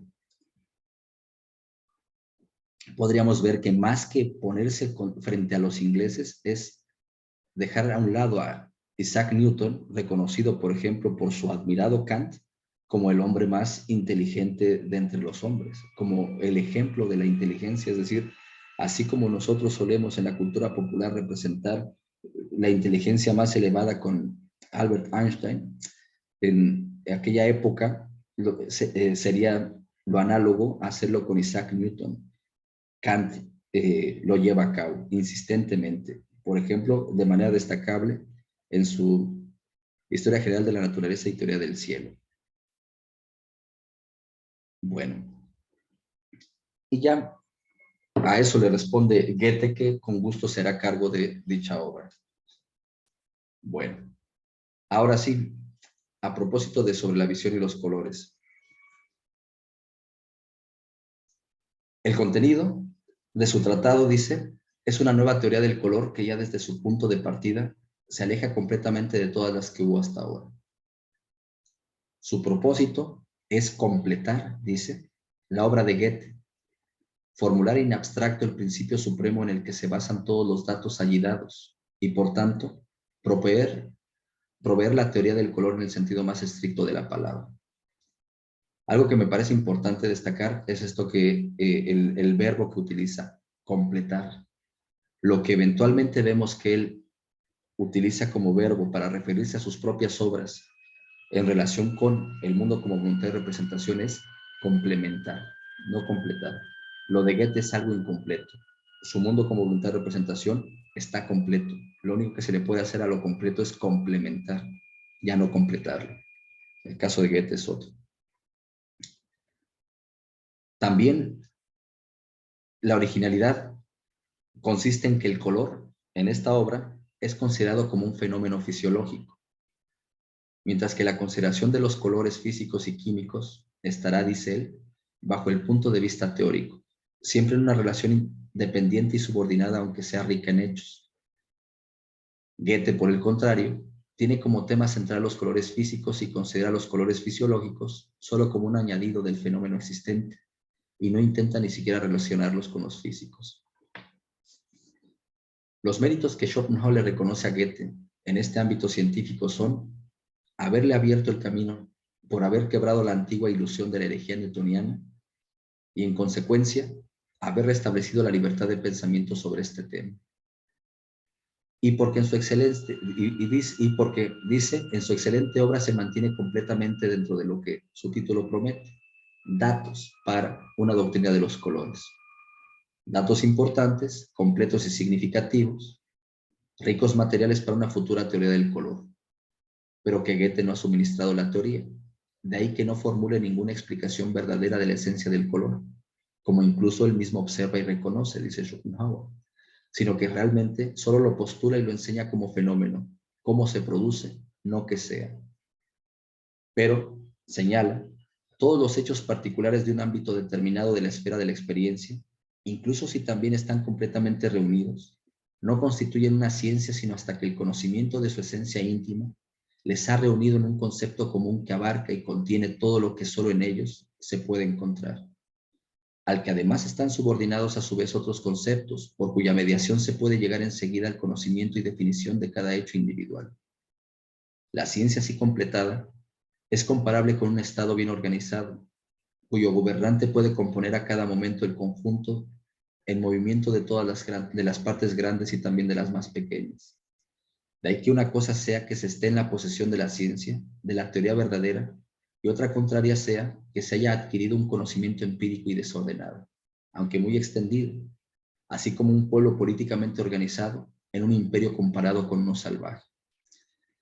Es decir, la obra de Arthur Schopenhauer sería, en esto, un pueblo políticamente organizado en un imperio, y Goethe lo que habría ofrecido sería un pueblo salvaje. Y se compara a Schopenhauer con Lavoisier. Y dice, hay una prioridad de la teoría frente a los simples datos, no obstante que toda teoría que no es apoyada y fundamentada en hechos generales es una quimera fatua y vacía, y cada experiencia única y desastrada, pero verdadera, tiene mucho más valor, lo que prueba con el mayor resplandor lo que ha sucedido en la química más nueva, el orgullo de nuestro siglo, pues aunque la base fáctica misma existía ya largo tiempo antes de Lavoisier, en los hechos que habían sido encontrados aisladamente por John Ray, Robert Boyle, Mayo, Hales, Black, Cavendish y finalmente Priestley, estos ayudaron poco a la ciencia hasta que fueron organizados por la gran cabeza de Lavoisier, en una teoría que es, en cierto modo, el alma de toda la ciencia natural moderna, a través de la cual nuestro tiempo se impone sobre los anteriores. De manera semejante, aunque Goethe refuta la falsa herejía de Newton, mediante la parte polémica de su escrito y mediante la correcta descripción de los fenómenos del color de todo tipo que la doctrina de Newton había falsificado, esta victoria no estará completa, sino que hasta que una nueva teoría reemplace a la antigua. El lenguaje me encanta porque es insistente. Con esta victoria no estará completa, es decir, la lucha, la polémica, el enfrentamiento. Y reconoce Schopenhauer que su intención no es hacer pasar el trabajo de Goethe por un mero agregado de experiencias. Más bien en realidad dice que es una presentación sistemática de los hechos, que se mantiene en dicha posición. Se apoya en lo que el mismo Goethe ha escrito al respecto. Dice Goethe, se trata de un empirismo delicado que se hace entrañablemente idéntico con el objeto, y de esa manera se vuelve propiamente teoría. Lo más alto sería comprender que todo hecho es ya teoría, que el azul del cielo nos revela la ley fundamental del cromatismo, solo que nada se busca detrás de los fenómenos, ellos mismos son la doctrina. Si finalmente yo me tranquilizo con el fenómeno originario, es solo por resignación, pero hay una gran diferencia si yo me resigno dado los límites de la humanidad, que si lo hago dentro de la estrechez de mí mismo como individuo de cabeza dura. Esto último le permitirá a Schopenhauer decir, espero que mi teoría aquí entregada mostrará que no han sido los límites de la humanidad. Pues una verdadera teoría no está contenida en la doctrina del color de Goethe, aunque sí está preparada para ella, y un afán hacia ella está claramente expresado en toda la obra. Bueno. Además, su teoría ofrece el rango, dice, para juzgar a priori sobre la exactitud de las explicaciones de Newton y de Goethe sobre los colores físicos, por lo que en casos particulares podrá rectificar aquellos datos a partir de sí mismo. Y destaca un punto en el que Goethe, en general, tiene toda la razón, que en general tiene siempre la razón, está equivocado, y más bien Newton sería el que en general está completamente equivocado, ahora diría la verdad. Más, dice él, según las palabras que según el sentido. Y lo destaca porque considera que su desviación de Goethe en dicho punto es la razón por la que el poeta lo califica en su correspondencia con el consejero estatal Schutz como adversario de su doctrina del color, simplemente en relación con el presente tratado, en el que yo, dice él, me presento como su más firme apóstol. Schopenhauer está convencido de que Goethe exigió la más absoluta aprobación, y como Schopenhauer con su teoría había dado un paso esencial sobre él, descargó su mal humor en epigramas contra el filósofo, que personalmente había sido su estudiante en la doctrina del color, como el mismo Goethe menciona en dicha carta.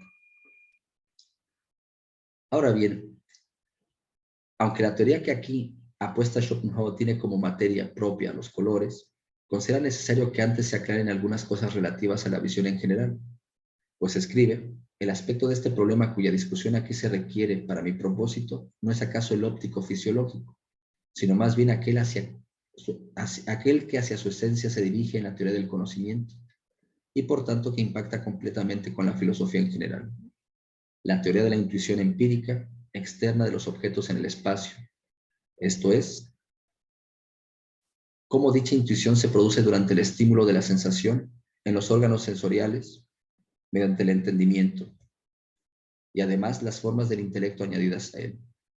Dicho aspecto es tratado secundaria, fragmentaria e incompletamente, porque según Schopenhauer, solo está aquí para que, en lo posible, cada lector tenga en el capítulo central siguiente la convicción real de que los colores con los cuales aparecen vestidos los objetos ante él están absolutamente solo en su ojo, lo que destaca que ya ha sido enseñado por Descartes en su dióptrica, y después de él por muchos más, siendo Locke el más profundo.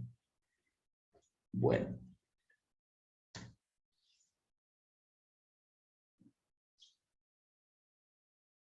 La teoría de los colores consta de dos consideraciones. Una general, relativa a la visión, que atiende aforísticamente y como un ligero esbozo la inteligibilidad de la intuición y la distinción entre el entendimiento y la razón, y entre la apariencia y el error. Y la otra, específica, relativa a los colores, esto es, a temáticas que tratan ya más bien fenómenos específicos tales como la naturaleza y la actividad de la retina con sus divisiones intensivas, extensivas y cualitativas, y su polaridad, la naturaleza sombría del color, o la crítica de la teoría newtoniana relativa a esto. Así pues, de su contenido solo una parte pequeña pertenece a la filosofía, pues la mayor parte lo hace la fisiología.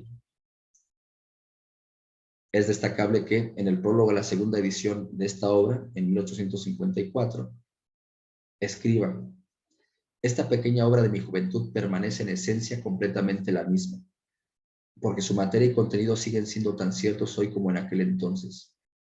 La exactitud de la doctrina del color de Goethe sigue siendo para mí igual de plausible que hace 41 años, cuando él mismo me mostró sus experimentos. Puedo sospechar que el espíritu de la verdad que sobre mí reposó en grandes e importantes cosas, en este asunto subordinado, tampoco me abandonó.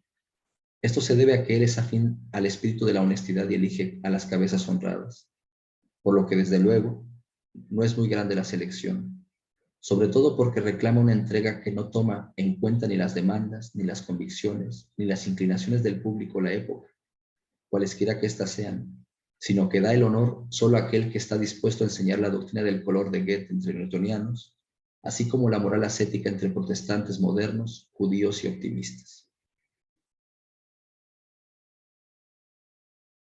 Me es importante destacar esta última referencia,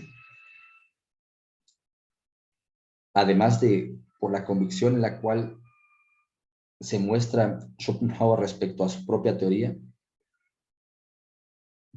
por el segundo elemento de nuestro curso, que es Schopenhauer apostando su filosofía ya más bien como pesimismo y buscando en ese sentido hacer grupo para enfrentar a otros modos de comprensión, a otro tipo de filosofías y religiones, incluso podríamos decir otras metafísicas, para confrontarlas y tratar de arrebatarles las ciudades y los pueblos, que es la tendencia que tiene la metafísica. Porque no solamente le importa a Arthur Schopenhauer llevar a cabo este ejercicio filosófico, sino que le importa enseñarlo, sobre todo en aquellos que serían sus rivales o serían aquellos que teóricamente estarían en contra de lo que estaría proponiendo Arthur Schopenhauer, que es la teoría de Goethe, irla a enseñar entre newtonianos, ir a enseñarla entre franceses e ingleses, sobre todo, y la moral ascética, que se asocia más con la India, con el budismo y el hinduismo en la lectura de Arthur Schopenhauer, habría que irla a enseñar entre protestantes modernos, judíos y optimistas. Para Arthur Schopenhauer, tanto los protestantes modernos como los judíos, o más bien para él la ilustración y el protestantismo moderno es judaico. Y el judaísmo, esta religión, lo que más le caracteriza es ser la religión del optimismo. Entonces, para Schopenhauer es más bien ir a enseñar moral ascética entre optimistas e ir a enseñar la teoría de los colores entre fisicalistas, podríamos decirlo así. Bueno, no sé si hasta aquí tengan alguna pregunta, algún comentario, alguna inquietud. Les doy la palabra. No, Master, todo bien, gracias. Yo tendría una duda, doctor Jesús. Bueno, desde la perspectiva de Schopenhauer, él pensaba que organizando los datos sensibles en intuiciones, él podía hacer esa substanción ordenada bajo el concepto de causalidad, que de por sí ya es una tarea un poquito fuerte para poder utilizarla en lo que más adelante sería el entendimiento. Y del otro lado, yo lo veo así, Goethe lo venía más bajo esa imagen dogmática, donde él consideraba que la mayor parte de las propiedades reales de los objetos iban a ser apoyo para esa teoría que él manejaba de los colores. Incluso él se apoyó una parte en la parte del sistema kantiano, para poder dar esa sensación de independencia entre el objeto al cual lo asociamos. Bueno, ahí tengo esa duda yo, doctor.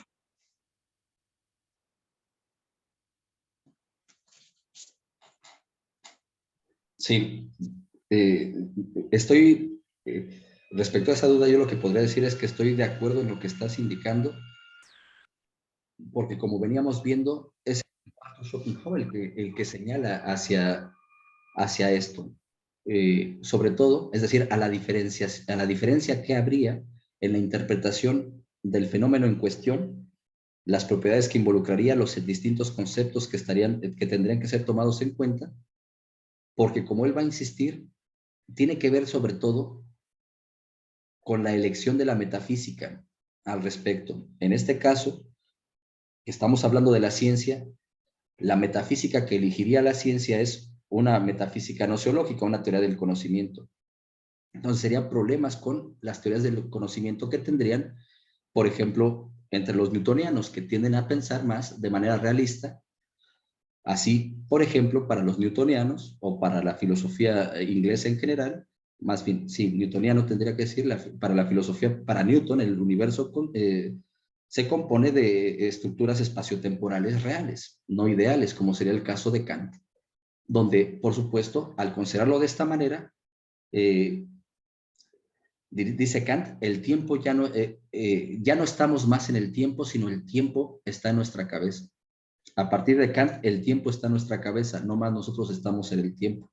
Y precisamente por estas consideraciones es que se puede plantear dicha prioridad que está buscando Arthur Schopenhauer para acompañar lo que los científicos empíricos en todo caso pueden ofrecernos, que es la recopilación, la recolección de datos, que es lo que sí tienen a la mano y no esta teorización, esta mirada que solamente se puede hacer llevando a cabo, digamos, una apuesta, un modelo posible o una pretensión de una estructura que anteceda el modo en el cual es percibida la realidad, que sería esta estructura a priori. Entonces, sí, los datos sensibles, organizados en intuiciones, es que sería más bien lo que me ofrezca la intuición, y la intuición no sería para Arthur Schopenhauer otra cosa más que, como veíamos en el tratado de la cuádruple raíz del principio de razón suficiente, la intuición es lo que se opone a la abstracción, prácticamente es lo que le define. Intuición es lo contrario a la abstracción. De ahí que todo lo que sea sentido, sentimiento y lo que se relacione con esto viene a entrar dentro del mismo conjunto. Pero las intuiciones se diferencian si son intuiciones empíricas, que él considera completas, o intuiciones trascendentales, que solamente tienen que ver con la forma pura de las intuiciones completas, o intuiciones, podríamos decirlo, yo decía psicológicas, pero eso era un error, porque para Arthur Schopenhauer no hay psicología. Más bien serían intuiciones motivacionales.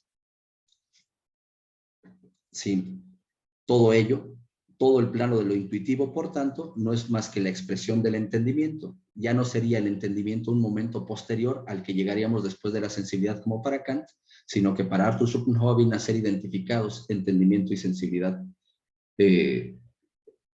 Por eso es que va a ser extensible el entendimiento a todos los animales. Desde los griegos, lo que distingue a los animales es el alma sensitiva, recordemos, pero precisamente ser sensitivo es ser ya inteligente para Arthur Schopenhauer. Es ya, en tanto que ya está operando el principio de razón suficiente, que es esta idealidad que nos permite ver organizada la mutación. Sí, eso es lo que podría contestar Edgar. No sé si con ello respondo. Sí, gracias. Sí, ya me quedó un poquito más entendido lo que ya comprendí un poquito más de lo que quería que usted me reafirmara. Gracias, doctor Jesús.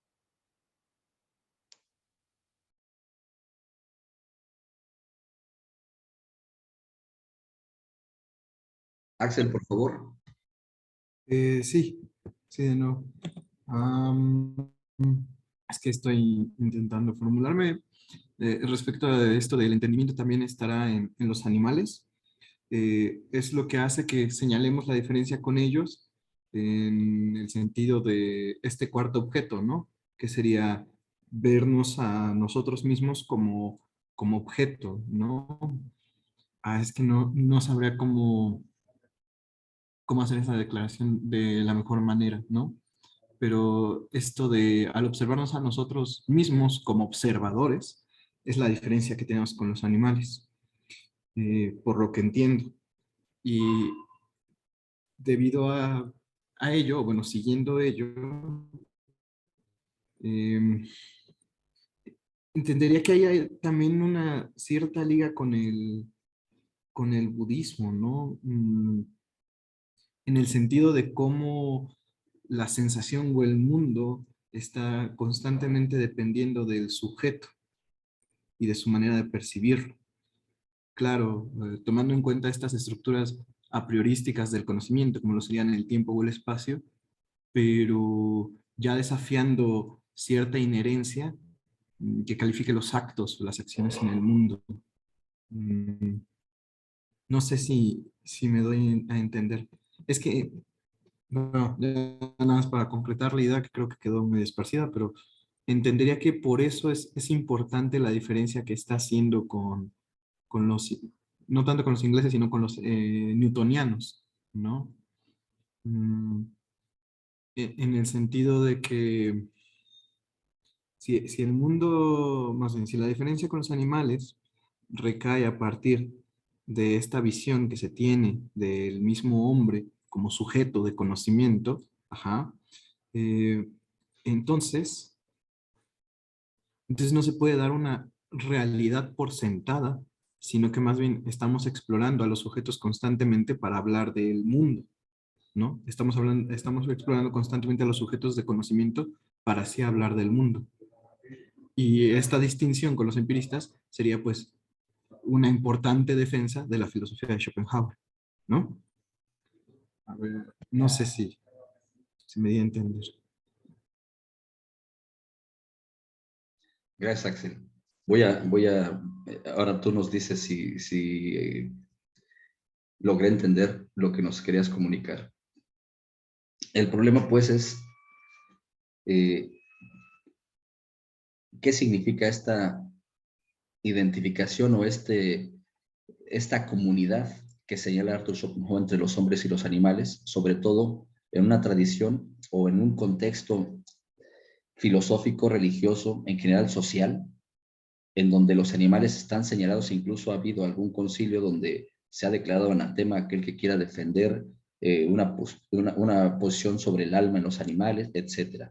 Es decir, los animales han sido siempre vistos en esa situación subordinada, esta situación por debajo del hombre, tanto por la tradición judía como por la tradición griega. Es decir, en el Génesis, el animal es Dios, el creador, tendríamos que decirlo mejor, el creador le da a Adán, al hombre, autoridad sobre los animales. Y en el caso de los griegos, a pesar de cómo se pueda distinguir a los animales y reconocer, los animales no tienen dos características que les envía Zeus a los hombres debido al problema de la repartición de las habilidades entre los animales, que es la conciencia moral, la autoridad. Tenemos pues toda esta tradición que distingue así.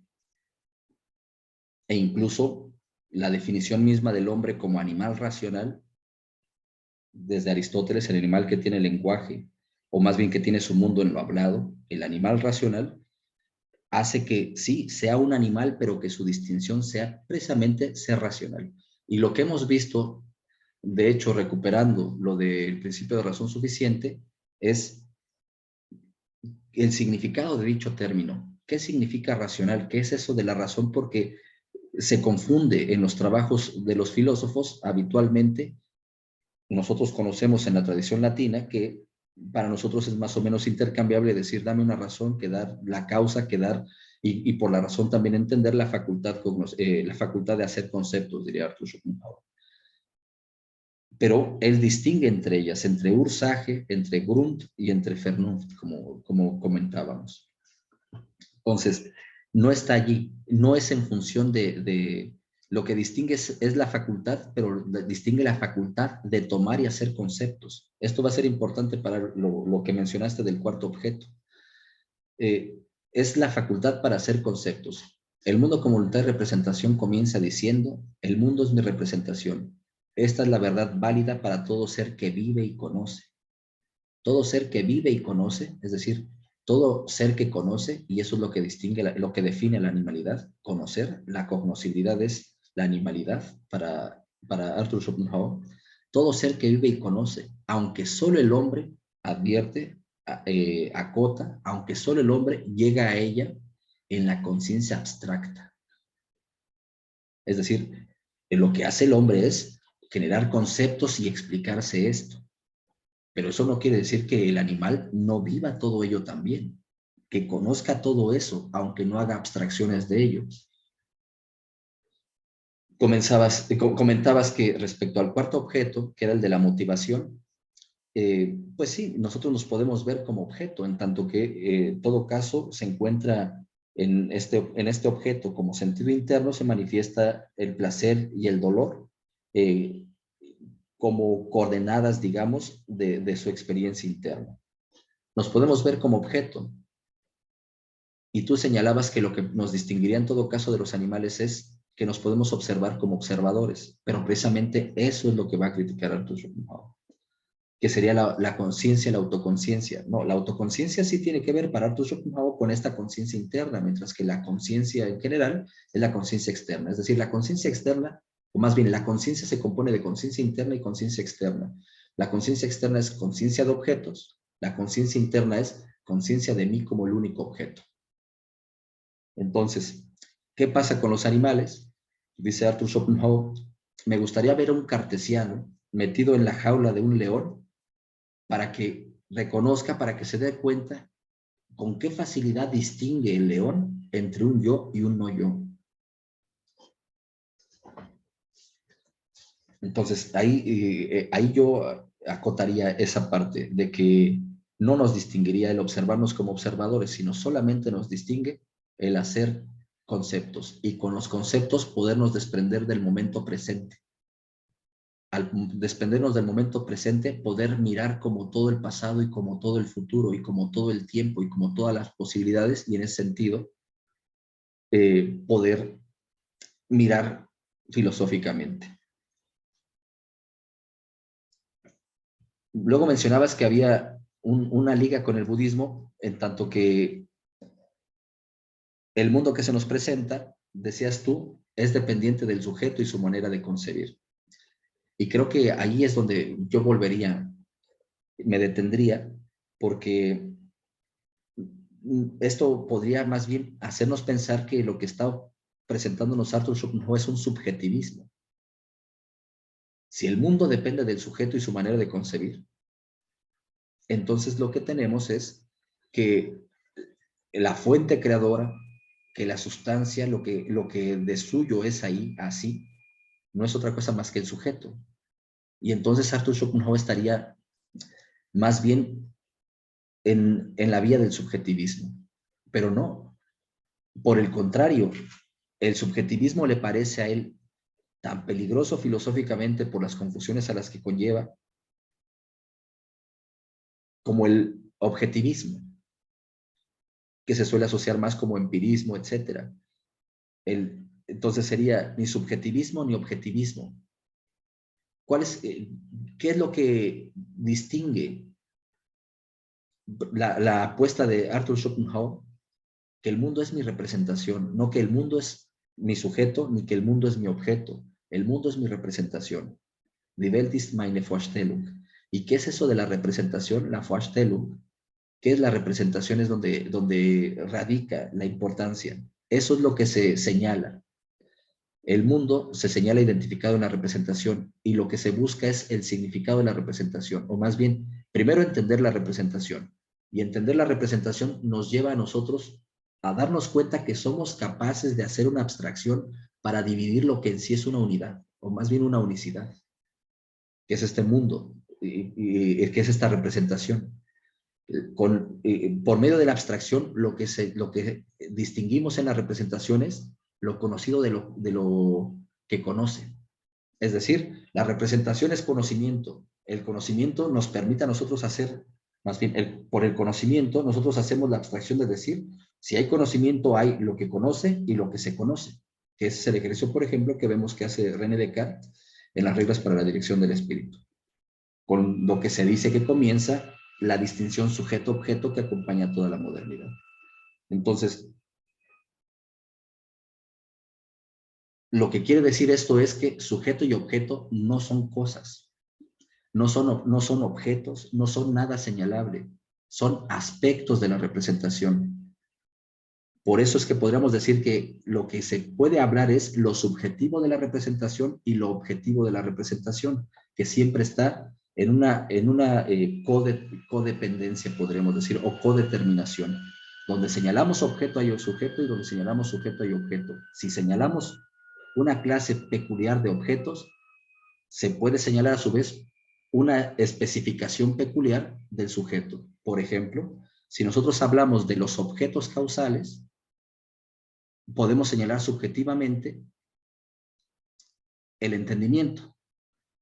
Si nosotros hablamos de los objetos trascendentales, podemos señalar el entendimiento puro, dice Arthur Schopenhauer. Si nosotros hablamos de los objetos motivacionales, hablamos de el entendimiento interno. Es decir, recuerden que el entendimiento es la intuición. La intuición es subjetivamente el entendimiento, la intuición sería lo objetivo.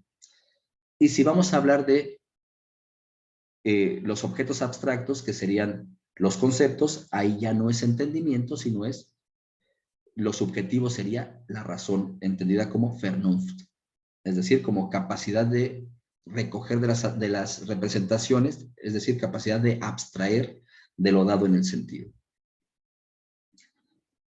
Sí. Entonces, ahí es donde, precisamente ahí creo que se encuentra la diferencia de Arthur Schopenhauer con Kant y con los demás filósofos en general, porque lo que se señala es la unicidad. No se señala una dialéctica posible, como sí ocurriría, por ejemplo, en el caso de Kant, que el mismo Arthur Schopenhauer nos recuerda, en tanto que Kant llega a hablar de la cosa en sí como la razón del fenómeno, como la causa del fenómeno, etc. Sí, aquí tenemos los aspectos de la representación, en tanto el aspecto subjetivo y objetivo, y por eso se da esta unicidad. Ya, con eso se queda un poco más claro. Creo que ya lo otro que estaba mencionando del budismo, pues no se ligaría en este sentido, ¿no? Para nada. Ajá. Sí, bueno, pues gracias por hacer el recorrido que fue largo para explicarlo. Bueno, gracias a ti, Axel.